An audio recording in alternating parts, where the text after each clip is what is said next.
Rusia berhasil merebut kendaraan lapis baja AMX-10RC buatan Prancis. Tank tersebut berhasil dirampas pasukan Rusia saat berperang dengan militer Ukraina di wilayah Zaporizhia. Kepala Gerakan Publik Zaporizhia Vladimir Rogov menyebut tank Prancis itu tidak dalam keadaan rusak sedikit pun. Pasalnya, kendaraan lapis baja itu ditinggalkan begitu saja dan militer Ukraina melarikan diri. Sementara Rogov mengatakan tank itu akan dikirim ke pasukan khusus di industri pertahanan.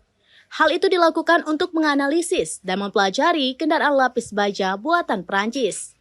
Dengan begitu, Rogov berharap tank tersebut menambah wawasan yang berharga untuk Rusia. Diharapkan penelitian tank Prancis dapat memajukan pemahaman Rusia terkait kendaraan lapis baja ringan.